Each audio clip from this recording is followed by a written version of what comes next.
Hi there, Joel from Jonesy's, and this is the final video of this 97 Land Cruiser NV4500 Cummins 6BT conversion. Give you guys a rundown of exactly all of the stuff that is the nitty-gritty details of this conversion. So we'll start over here on this side, utilizing a stock Dodge air intake.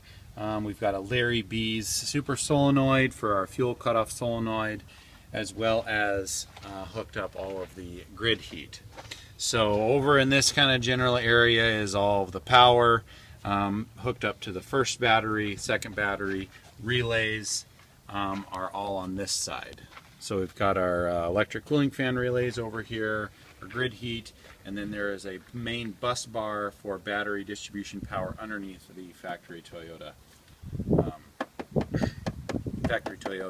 fuse block. The other stuff that's going on this side is we have the Japanese import Land Cruiser clutch slave cylinder with adapters going down to the Dodge bell housing with the NV4500.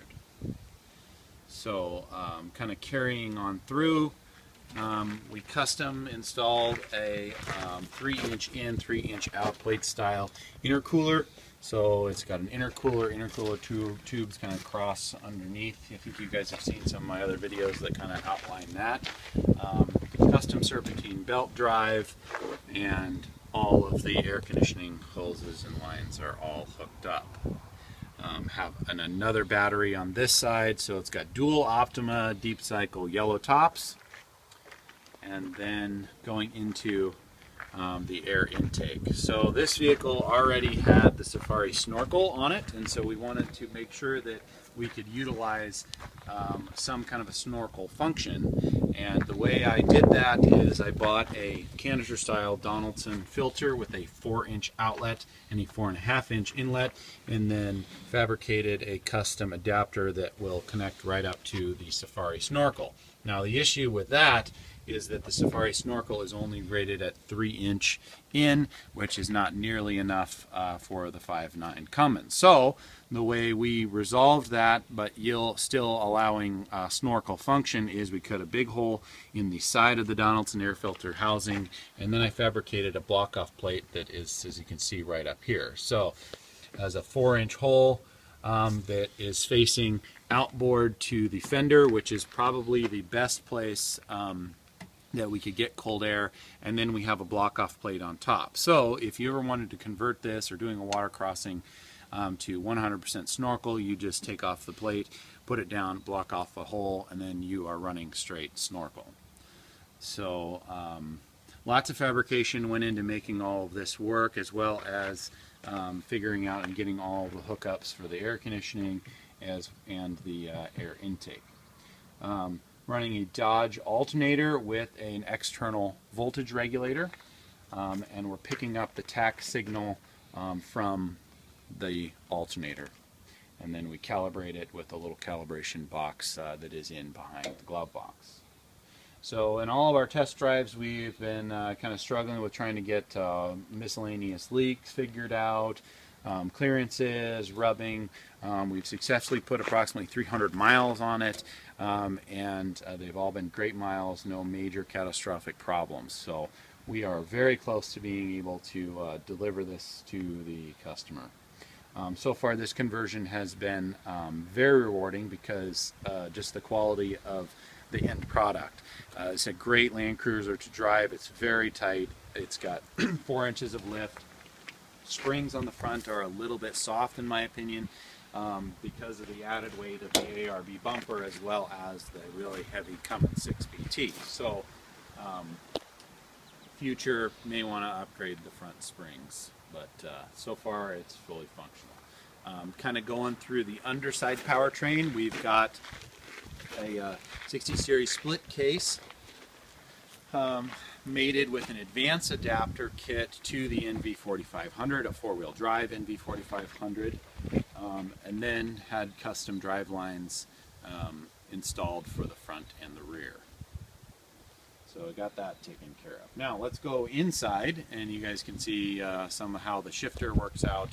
as well as how we finished off some of the interior stuff.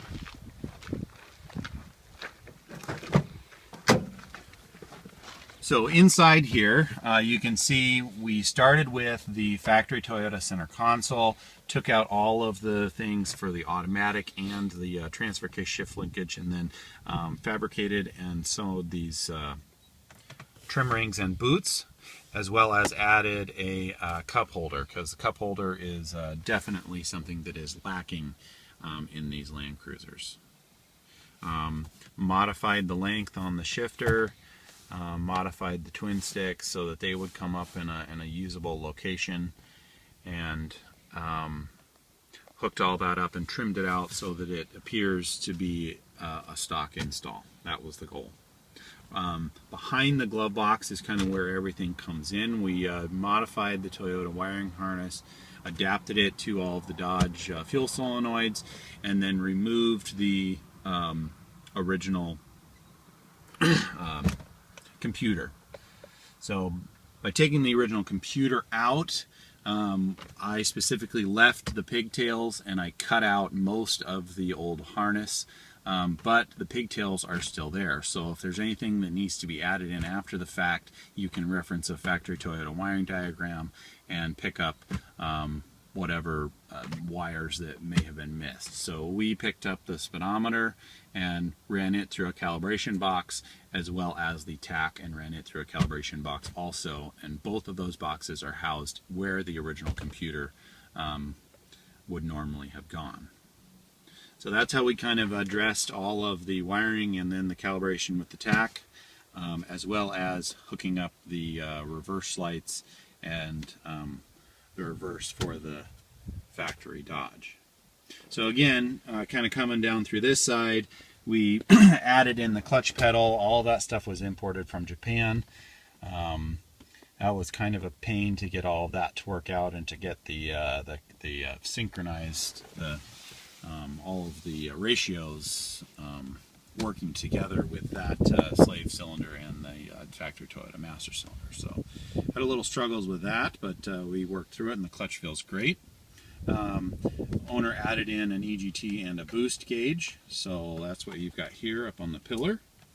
And then we also wired in a momentary switch in a factory location for the factory Dodge grid heat.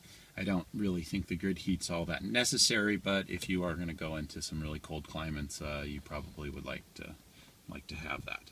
Not a substitute for a good block heater. That would definitely be your first option if you could, but if you don't have access to a block heater, then the grid heat will probably get you going in really, really cold weather. So everything on this Land Cruiser is all wrapped up. You can see from all the other test drives.